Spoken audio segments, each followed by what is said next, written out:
Ahora, las formas clínicas en rinosinusitis aguda, pero de manera pediátrica. Es un poco difícil el abordaje de los pacientes pediátricos por los senos paranasales, ya que están igual en terminación de formación los senos paranasales.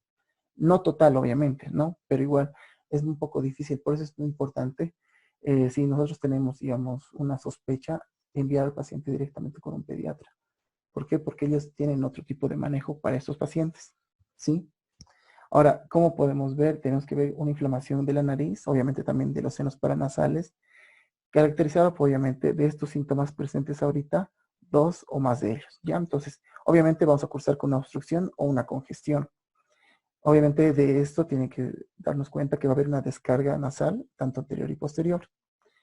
Tiene que haber dolor facial, una sensación de presión facial, obviamente, que se va a asociar al dolor, y una tos, ¿ya?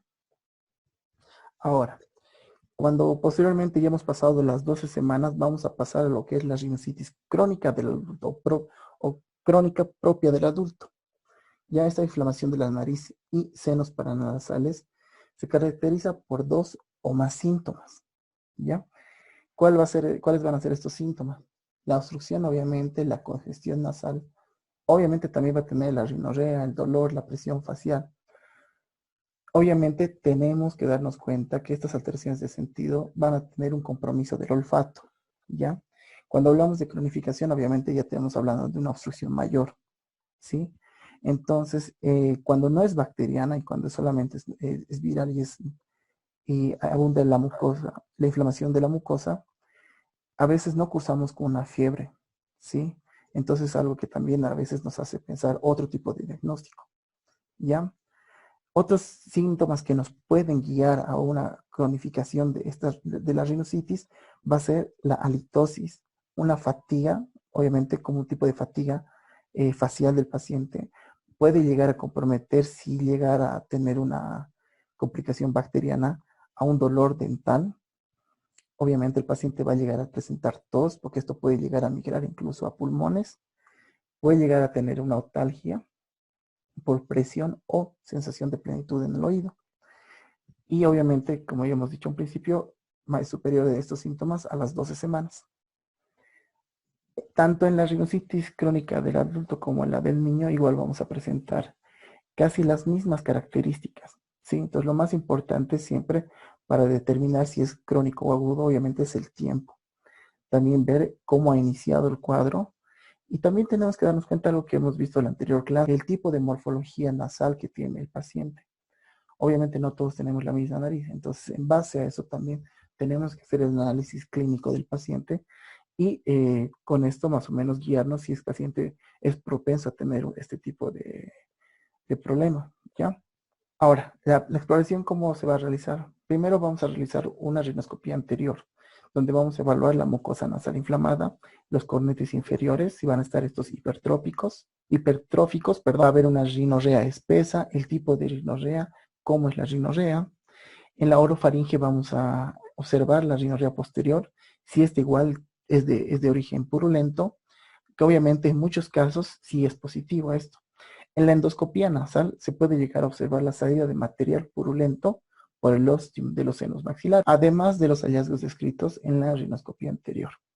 Entonces, como habíamos mencionado en la rinoscopía, perdón, en la rinosinusitis aguda, las más comunes es la rinositis aguda etmoidal y maxilar.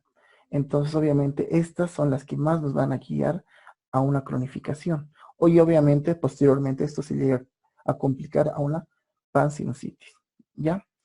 La endoscopía diagnostica también diagnostica la sinusitis crónica mediante la observación directa de los cambios anatómicos tisulares y tales como la presencia de edemas y hipertrofias de la mucosa nasal. El diagnóstico diferencial tenemos que hacerlos obviamente con las rinitis pasajeras, que mayormente son las rinitis alérgicas. En este caso de rinitis alérgicas no son síntomas que van a permanecer más de 10 días. Hay pacientes que obviamente no te van a decir la verdad o no te llegan a decir porque tampoco conocen qué es persistencia y te van a decir que llegan a tener casi todos los días, pero no es constante, a diferencia de la sinusitis, ¿sí? La enfermedad orodental puede llegar a una, una infección de piezas dentarias, puede simular mayormente de piezas dentarias anteriores, puede llegar a comprometer región vecina a los senos maxilares, por lo que también nos puede llamar la atención y puede hacernos pensar que es una infección de senos maxilares, ¿ya? La adenoiditis también nos puede llegar a causar una distracción en cuanto al diagnóstico. La presencia, obviamente, de cuerpos extraños en fosas nasales. Obviamente, para evitar y también no hacer un diagnóstico demasiado rápido, obviamente siempre vamos a hacer la rinoscopía anterior para evitar y descartar estas posibilidades, ¿no? Bronquitis, fibrosis quística, reflujos gastroesofágicos, pólipos nasales y tumores también son diagnósticos diferenciales que obviamente a su momento van a describir otro tipo de clínica. En los exámenes complementarios, obviamente, las radiografías simples carecen de sensibilidad actualmente. Ya tienen, antiguamente sí se llega a utilizar todo el tiempo. Aún se siguen utilizando en nuestro medio, pero ya en otras clínicas ya llegan a utilizar solamente lo que es la resonancia magnética y la tomografía axial computarizada. Ahora, dentro de la tomografía axial computarizada es la técnica de lesión para la obtención de imágenes, ya que puede diferenciar tanto el hueso como los tejidos blandos. Y de estos visualizar obviamente correctamente el complejo osteometal. En niños asintomáticos igual se puede hacer, digamos, este tipo de exploraciones, pero es algo que en casos no es necesario hacer ningún tratamiento porque tiene una resolución inmediata. Por así decirlo, es una viral y cursa con un resfrío común, a veces es menor a 10 días, entonces el tratamiento normalmente es con solamente antiinflamatorio. Entonces vamos a tener un tratamiento médico. Con síntomas a menores a 5 días vamos a utilizar tanto los antiinflamatorios como los analgésicos. Entonces, dentro de los antiinflamatorios vamos a tener el ibuprofeno, el diclofenaco sódico, el diclofenaco sódico de 50 a 75. Vamos a utilizar dexametasona, pero como les había mencionado hace un tiempo, son corticoides y estos corticoides tiene que haber una dosis inicial, una dosis de destete, que es la mitad de la dosis a la semana, y obviamente dependiendo del criterio médico que tengamos y de la experiencia que tengamos con la utilización de estos, tenemos que ir progresivamente sacando la dosis del paciente, ¿no? Después vamos a utilizar obviamente el paracetamol para los analgésicos, el ketorolaco. Ahora estos descongestionantes con pseudoefedrina nos van a ayudar, digamos, a una disminución de los efectos inflamatorios de la mucosa, que en algunos lugares no están dentro del Bademecum, pero sí es de venta libre. Entonces aquí vemos varios de los medicamentos que tiene nuestro país para poderlos adquirir, por así decirlo. Podemos comprarlos obviamente de venta libre, pero no es muy adecuado, digamos, que un paciente o que nosotros le demos a un paciente sin haberle hecho la evaluación necesaria. ¿Sí? Obviamente también recuerdan si muchos de estos medicamentos pueden llegar a tener reacciones con efectos adversos que pueden llegar a afectar tanto, no solamente la parte de la mucosa, sino también a nivel del oído pueden llegar a presentar problemas, ¿ya? Eh, otra parte muy importante, ya habíamos mencionado que en rhinosinusitis persistentes que van a durar más de 10 días, entonces, o que tengan exacerbados alguno de sus, posterior al quinto día, vamos a utilizar lo que son los antiinflamatorios, ¿sí?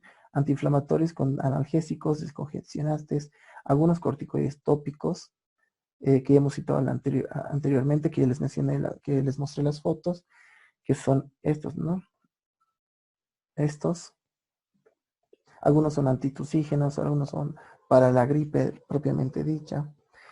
Entonces, ahora, también podemos utilizar corticoides parenterales, pero obviamente, como ya les mencioné, son de uso médico y también va a depender, o sea, de uso médico exclusivo, también dependiendo de la experiencia que tengan ustedes con los corticoides, ¿sí? Los antibióticos van a depender también del laboratorio o del antibiograma que nosotros podamos realizar al paciente, ¿ya? Y posteriormente, si esto requiere de cirugía, entonces dependiendo del especialista, o sea, dependiendo del especialista, va a continuar con una cirugía. pero es a considerar del especialista, ¿no? Ahora, los tratamientos de antibióticos mayormente se utilizan para gram positivos, ¿sí? Entonces vamos a utilizar obviamente los derivados de penicilina, que mayormente va a ser la amoxicilina, va a ser también otros que van a ser el cotrimazol, la cefadrina también vamos a utilizar, acitromicina. Vamos a utilizar acompañando de estos también antihistamínicos.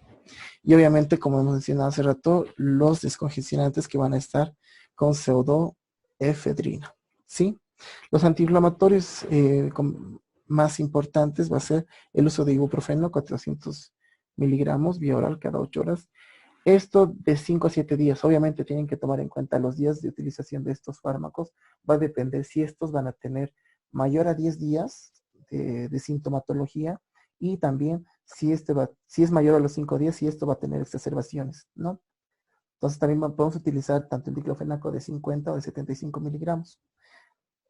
Y obviamente a criterio de la dexametasona, ¿ya? Vamos a utilizar también lo que son vasoconstrictores nasales, que se restablecen las condiciones normales de la ventilación de integridad anatómica de las fosas nasales, siendo esto fundamental para, obviamente, la solución de la sinusitis aguda. Los vasoconstrictores nasales, ¿qué van a hacer? Van a disminuir el edema y la inflamación, restableciendo el drenaje de los senos paranasales. Y por tanto, esto va a ser de gran medida para la resolución de la sinusitis. Entonces, tenemos dos que vamos a tener para poder utilizarlos, que es la oximetazolina tópica nasal y la otra que es la fenilefrina tópica nasal, ¿ya? Entonces con estos vamos a llegar a solucionar, digamos, los problemas de obstrucción de los senos paranasales, ya obviamente bajando el edema y la inflamación. En la rinoceronte crónica, ¿qué es lo que vamos a hacer? Vamos a tener una utilización de antibióticos, vamos a utilizar también, vamos a tener tanto de primera elección como de segunda elección, ¿ya? Entonces, de primera elección, mayormente ya una amoxicilina asociada a ácido clavulánico. Podemos utilizar también ciprofloxacina y por último, cefuroxima, ¿ya? Con acetilo. De segunda elección, el levofloxacino, ¿ya?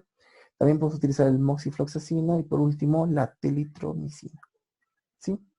Entonces, posteriormente, si esto no llega a tener una buena resolución, digamos que de una aguda no tiene buena resolución, el paciente vuelto a regresar a la consulta y el especialista ve que es conveniente pasar a un tratamiento quirúrgico, se lo puede realizar, ya donde se va a hacer un drenaje y lavado de los senos paranasales. También puede haber una cirugía por endoscopía de senos paranasales, ¿sí?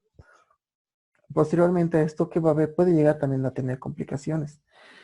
Puede haber una celulitis preorbitaria, una celulitis orbitaria, abscesos orbitarios, trombosis de senos cavernosos.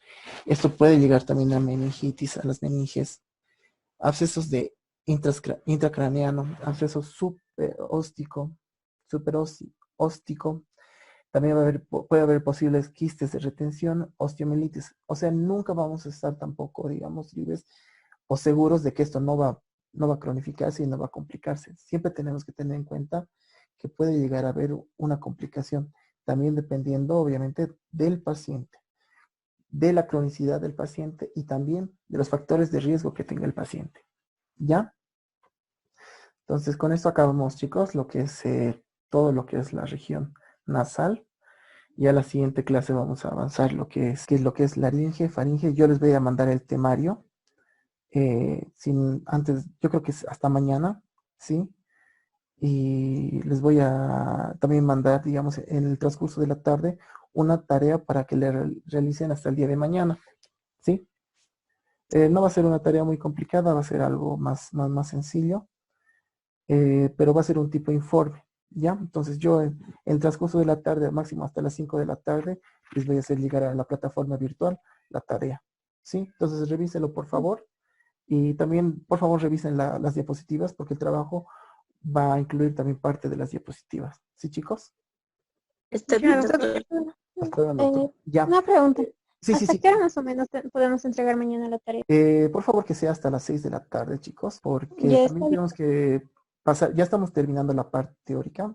Hemos visto varias partes prácticas que hemos utilizado viendo los videos viendo también algunos procedimientos, si ustedes igual han investigado y han hecho sus trabajos,